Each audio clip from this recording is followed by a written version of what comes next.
Hello, আমি আবার এসে গেলাম। তোমরা সব গরমে কেমন আছো আগে বলো। সত্যি খুব গরম পড়েছে, যার জন্য আজকে আমি একটা গরমে হালকা ফুলকা একটা রান্না করতে চাই, যেটা শরীরের পক্ষে ভালো, খাটনিও কম, খেতেও ভালো। তাহলে চলে এসো তোমরা দীপিকা মজুমদার দত্তের রান্নাঘরে। দেখো, তার জন্য আমি কী নিয়েছি, এই যে বড়ি। এই বড়িগুলো আমি তেলে ভেজে নেবো। বড়ি না পেলে তোমরা বড়াও করতে পারো, বড়া দিয়ে করলে আরও ভালো হয়। মুগ ডাল, মসুর ডাল, সরি, মটর ডাল অথবা ছোলার ডাল ভিজিয়ে ওটা দিয়ে বড়াও করতে পারো। তবে বড়া করার সময় তাতে আদা আর কাঁচা লঙ্কা দিয়ে নেবে, যে পেস্টটা করবে, ডালের পেস্টটা। আমি বড়ি দিচ্ছি বলে আমার ওসবের ঝামেলা নেই। এটা কি দিয়ে করব? এই যে ঝিঙে আর এই যে আলু। আলুগুলো বেশি পাতলাও করিনি, বেশি মোটাও করিনি, একদম যেরকম সাধারণ আলু যেরকম কাটা হয় দেখো কেটেছি। আর ঝিঙেগুলো দেখো এরকম করে দু ভাগ করে, লম্বা লম্বা করে দুটো ভাগ করে কেটেছি। এইবার আমি বড়িগুলো তেলে ভেজে নেবো, দেখতে থাকো তোমরা। হ্যাঁ, তোমাদের সাথে কথা বলতে বলতে আমি গ্যাস ধরিয়ে কড়া বসিয়ে তাতে সর্ষে তেল দিয়ে দিয়েছি। এইবার এই সর্ষে তেলটা গরম হয়ে গেছে, এতে আমি দেখো ওই বড়িগুলো দিয়ে দিচ্ছি। এই যে বিউলির ডালের বড়িগুলো দিয়ে দিচ্ছি।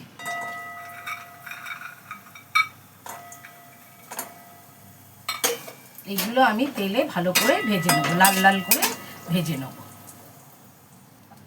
দেখো বড়িগুলো লাল লাল করে ভাজা হয়ে গেছে। এবার আমি বড়িগুলো তুলে নিচ্ছি। এটা নিরামিষ হবে কিন্তু, যার জন্য তোমাদের বললাম মটর ডাল আর ছোলার, যে কোনো ছোলার ডাল অথবা মটর ডাল ভিজিয়ে করতে, না হলে আমার মতো বড়ি দিয়ে করতে। এটা নিয়ে ওই তেলেই আমি এখন রান্নাটা করব। ওই তেলটা বেশি হয়ে গেছে, আমি খানিকটা তেল তুলে নিচ্ছি। এবার এতে আমি তোমার এই আলুগুলো দিয়ে দিচ্ছি। এই যে আলুগুলো দিয়ে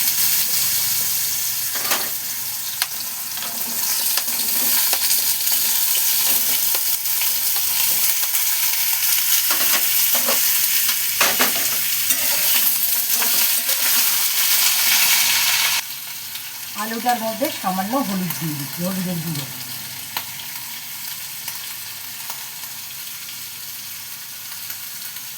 আর নুন দিচ্ছি, এই যে আন্দাজ মতো নুন দিয়ে দিচ্ছি।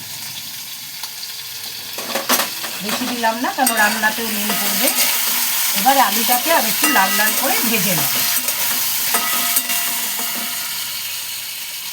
ঝিঙেটার মধ্যে দেখো বেসন দিয়ে দিয়েছি আর সামান্য নুন দিয়েছি, দিয়ে আমি ঝিঙেটাকে ভালো করে বেসন দিয়ে মেখে নিচ্ছি।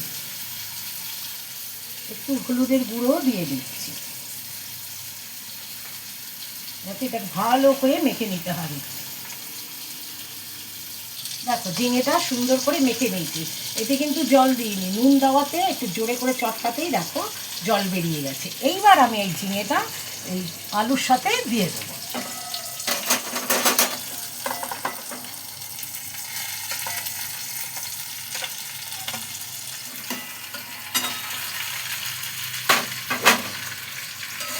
এবার আলুর সাথে এটাকে ভাজবো, একটু লাল লাল করে ঝিঙেটাকেও ভেজে নেব। ঝিঙেটা বেসনটা, এই যে বেসনটা দেওয়াতে সত্যি খুব ভালো লাগে খেতে, খেয়ে দেখো। আর এটা বেশ লাল লাল করে ভাজা হবে। এই ভাজতে ভাজতে আমি একটা মশলা করে নেব। দেখো কাঁচা লঙ্কা আছে, 3টে কাঁচা লঙ্কা আমি অর্ধেক করে নিয়েছি, চিনেবাদাম ভাজা খোসা ছাড়িয়ে নিয়েছি, আর এই যে তোমার টমেটো। এই মশলাই আমার এটাতে পড়বে, আর কোনো মশলা পড়বে না। তোমরা এতে পোস্ত দিতে পারো, তিল দিতে পারো, কিন্তু আমি দেবো না, আমি এইটা দিয়েই করব। এটা যতক্ষণ ভাজা হচ্ছে ততক্ষণ আমি এই পেস্টটা করে নিই। এই দেখো লাল লাল করে ভাজা হয়ে গেছে। এইবার আমি এতে এই যে পেস্ট করেছি মশলাটা দিয়ে দেবো। পুরো মশলাটা আমি দিয়ে দিচ্ছি, এতে কিন্তু আর কোনো মশলা পড়বে না। আমি জল গরম বসিয়েছিলাম, এই জল গরমটা দিয়ে দেবো। মশলার এটাকে আগে একটু ধুয়ে নিই, মশলার জারটা। উষ্ণ গরম জল করেছিলাম, এই উষ্ণ গরম জলটা এটার মধ্যে আমি দিয়ে দেবো। এই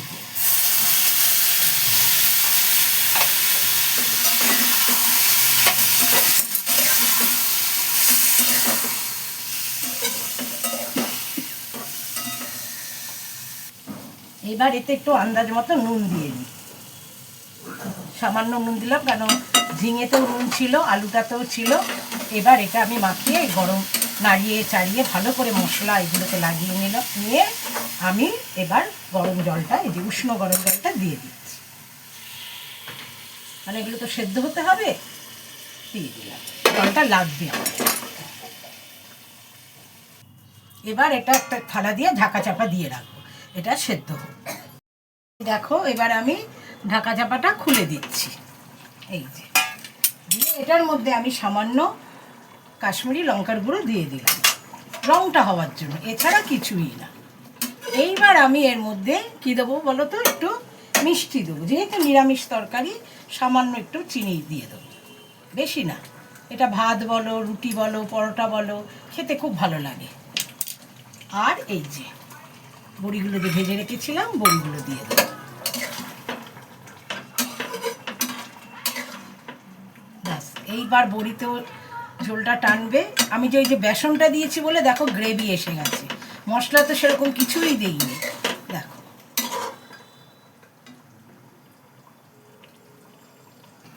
দেখো আমার রান্না হয়ে গেছে। এবার নামাবার আগে একটু কাঁচা সর্ষের তেল দিয়ে নেব, এই যে সর্ষের তেল একটু দিয়ে নিলাম।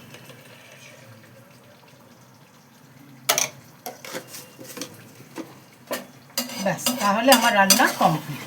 এটা একটু 5 মিনিটের জন্য স্ট্যান্ডিং টাইম রেখে দিয়ে তোমাদের দেখাচ্ছি।